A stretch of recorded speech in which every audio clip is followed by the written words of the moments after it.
Всем привет, меня зовут Стрэндж, и я верю, что люди должны знать правду. После выхода видео про Зону 51, ссылка на данное видео сейчас висит в правом верхнем углу экрана. Многие из вас, зрителей нашего канала, стали писать мне на почту, спрашивая, есть ли у меня какая-то информация про базу Дульсе. Действительно, достоверной информации про данный секретный объект очень мало.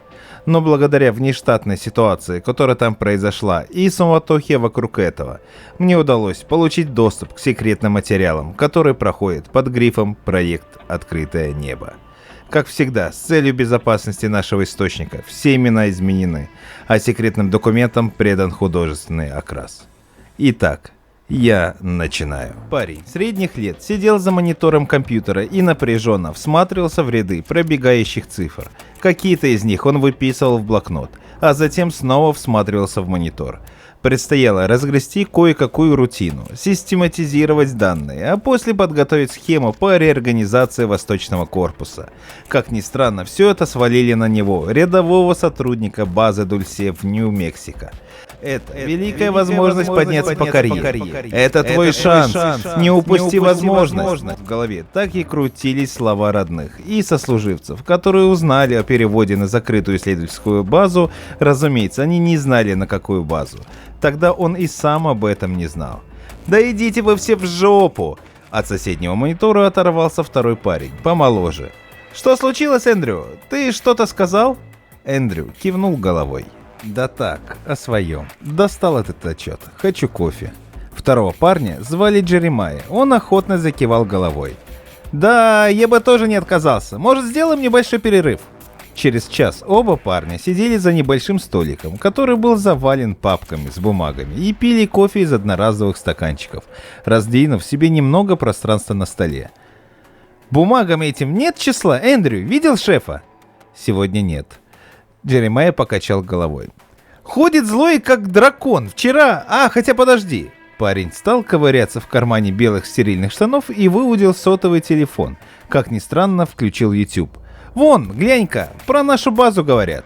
На дисплее говорили не дать не взять о базе Дульсе, но несли какую-то дикую ахинею про опыты над людьми, про многоярусные тюрьмы препараторские, где содержатся инопланетяне, чуть ли не со всех областей галактики и многое-многое другое. И народ в это верит? Джереми кивнул. Народ верит во все, что покрыто мраком тайны. Также интереснее, только дело не в этом. Это видео, по всей видимости, видел и шеф. Я слышал краем уха. После этого, кстати, режим секретности усилили, не заметил?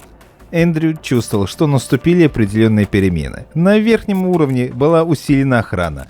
Запретили выход из секторов, к которым были приписаны ученые. А как ты эту запись включил? Интернета же нет. Джеремайя убрал телефон. Это не по сети. Я скачал эту запись, когда был в общежитии. Через 10 дней, наконец, кончается мой контракт. И домой. Но потом-то снова сюда. Не порти настроение, бро. Давай дальше работать. Через несколько минут оба ученых-аналитика сидела перед своими мониторами и клацали клавишами по клавиатуре. Это же нужно было додуматься. Инопланетяне, подземная база, секретное исследование.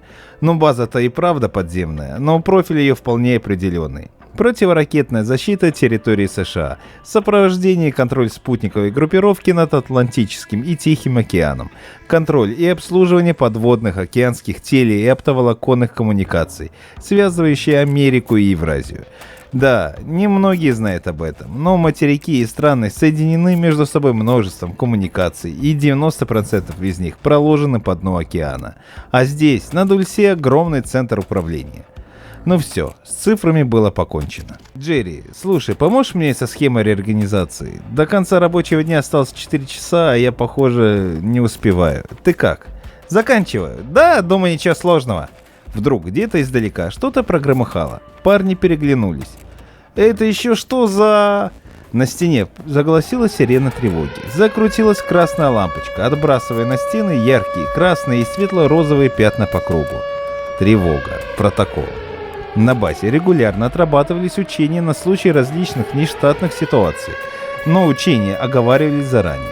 На каждом уровне действовал опытный инструктор из вояк. Они были те еще ферзи, подтянутые, сильные, высокомерные. Говорили, что куда кому. Ты туда, занять места по штатному расписанию. По протоколу Эндрю и Джеремайя должны были покинуть рабочие места своего отделения, закрыть двери на магнитный замок и готовиться к уничтожению информации на персональных компьютерах. Это что, снова учение, что ли? Не похоже. Вводи код, закрывай двери. А я, если что, начинаю копирование информации на закрытое облако. Давай быстрее, не копайся. Но закрыть дверь не удалось. Снаружи ее буквально вопнул внутрь, чуть ли не вышибив Эндрю какой-то бравый морпех. Двумя руками он удержал пулемет, окинул бешеным взглядом помещение и уставился на вентиляционный люк. «Как вы уцелели? Половина сектора передохла. По вентиляции опустили газ». Эндрю и Джеремайя также посмотрели на вентиляционную шахту. «Какой еще газ? Что случилось? У нас автономная...» Морпех заорал, протискиваясь в дверь. «Молчать! Это нападение! Бои ведутся на верхнем секторе! Их там добивают! Но каким-то образом они смогли проникнуть на наш уровень! На, держи!» Морпех сдвинул автомат из-за спины, снял его, перекинув ремень через шею и кинул Эндрю. «На, держи! Держи, я сказал, это тебе!»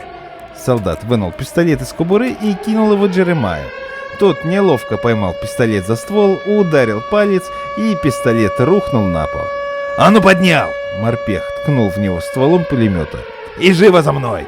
На всем коридоре только я уцелел! Прикройте меня!»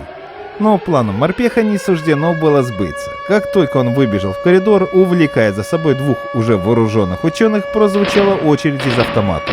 Ну, а может, чего и потяжелее. Солдата прошило и отбросило в сторону. Он был еще жив и потянулся в карман за гранатой. Прозвучал голос на незнакомом языке, а потом раздался одиночный выстрел. Эндрю пытался передернуть затвор автомата, а Джереми стоял как ребенок и держал пистолет боком перед грудью, как будто пытался закрыться им. В кабинет зашли двое солдат. Они были одеты в костюмы из гибких бронепластин. На голове были одеты краповые береты, а лица закрашены камуфляжными цветами. «Бросить оружие, не шевелиться!» Фраза прозвучала на английском, но с сильным акцентом. Эндрю имел опыт общения с сербами, и ему показалось, что это были именно они. Хотя это могли быть и русские. «Кто вы такие? Что вам нужно? Это секретная...» Эндрю не дали договорить, а просто успокоили прикладом. Джеремайя дрожал и смотрел округлившимися глазами, прижимая пистолет к груди. Один из вторгшихся солдат указал на него второму солдату. «В расход его! Чего встал?» Очередь прошила и откинула Джеремайя к стене. Эндрю закричал, но его грубо встряхнули за шиворот, дали пощечину, а после приложили штык-нож к шее. «У тебя единственный шанс выжить. Ты понял? Кивни». Эндрю кивнул и немного порезался о штык. «Я знаю, у вас должен храниться код единого доступа, известный всем сотрудникам. Если скажешь нам код, то останешься жить. Даю 5 секунд». Никакого кода Эндрю не знал. Он понял, что жить ему осталось ровно 5 секунд. Вдруг у одного из вторгшихся солдат зашуршала рация. Если бы Эндрю знал их язык, то он смог бы разобрать следующую фразу. «Работаем бункер сами, взрывчатка, добивайте сектор. Если есть пленные, то одного тащите сюда за жопу». «Понял. Так этого берем с собой». Когда бойцы выбежали из кабинета, подхватив с собой Эндрю, буквально следом в кабинет вошли саперы с небольшим ящиком, который они несли вместе. У Эндрю складывалось ощущение, что нападающие прекрасно ориентировались в расположении помещений их базы. Он и сам не знал, куда они идут. Сначала они уперлись в конец коридора.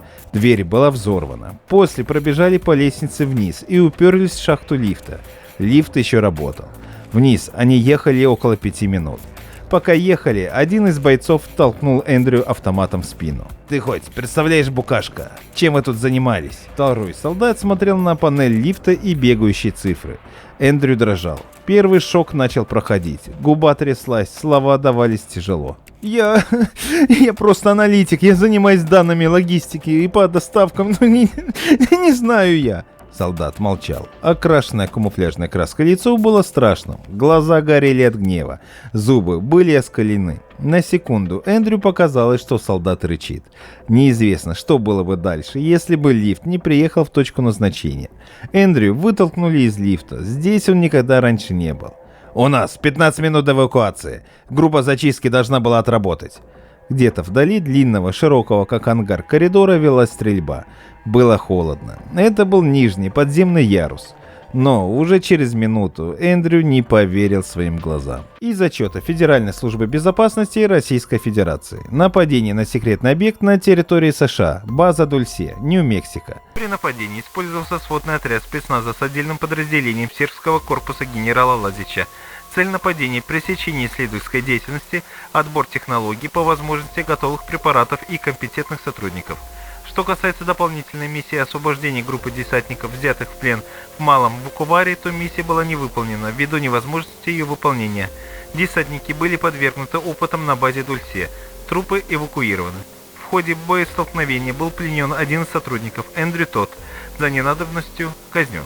Для эвакуации задействованы транспортные вертолеты, захваченные на военной базе ВВС в приграничной с базой индейской резервации. Эвакуация производилась по коридору в сторону мексиканской границы. Приписка. Группа сербов генерала Лазича нелетально ликвидирована в целях пресечения утечки информации.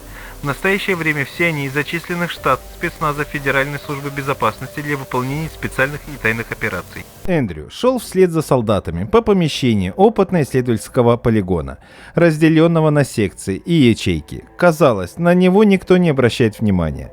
В каждой ячейке располагались опытные образцы. Эндрю водил из стороны в сторону расширенными глазами и не мог поверить в это. В огромных стеклянных призмах располагались неизвестные ему минералы, пористые камни, покрытые непонятным налетом, неизвестные ему животные, рептилии и змеи, гигантские пауки.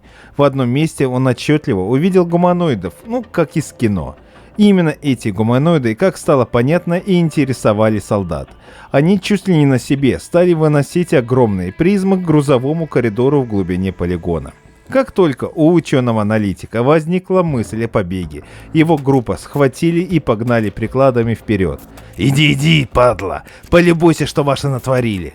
Эндрю втолкнули в отгороженное помещение, залитое белым светом. Стены тоже были белыми, но на стенах... ужас! На стенах, закрепленные на крюках, висели 7 голых мужских тел. Их животы были вспороты и разворочены, глаза выпучены, рты открыты в безмолвном крике, полном боли. Эндрю захотелось отвернуться, но один из десантников, громадного роста мужик, грубо развернул его и ударил в затылок. «Смотри, — говорю, падла, — ты сейчас так же будешь висеть». Десантник упер в висок Эндрю ствол, но нажимать не торопился, наслаждался его страхом. «Отставить! Оставим им напоминание. Потом установите термобарические заряды, срабатывающие на движение. Командуйте!» Здоровяк-десантник пожал плечами и пошел отдавать распоряжение саперам. А командир холодным ледяным взглядом посмотрел в глаза Эндрю. В этот момент он понял. Это его смерть. Отчет секретного подразделения армии США. Проект «Открытое небо». База в Дульсе была частично разгромлена неизвестным противником. Передаю на ваш компьютер видеоматериалы, полученные в режиме онлайн, с одной из камер бойца группы изоляции. На дисплее появилась голова молодого ученого. Голова, отделенная от тела и водруженная на стол, на видное место. На его лбу был изображен перечеркнутый американский флаг и какая-то надпись на русском языке. Позже надпись удалось интерпретировать и перевести. Запись оборвалась мощным взрывом. Надпись гласила: «Привет от десантуры». Если вы думаете, что это не доказательство существования инопланетян, то вы правы. Доказательств намного больше. И на нашем канале мы раскроем все тайны и доказательства их присутствия. Подписывайтесь на канал и высылайте мне на почту свои истории, связанные с пришельцами. Контакты вы найдете в разделе о канале. Вместе мы заставим власти всех стран раскрыть всю имеющуюся у них информацию. Ведь люди должны знать правду.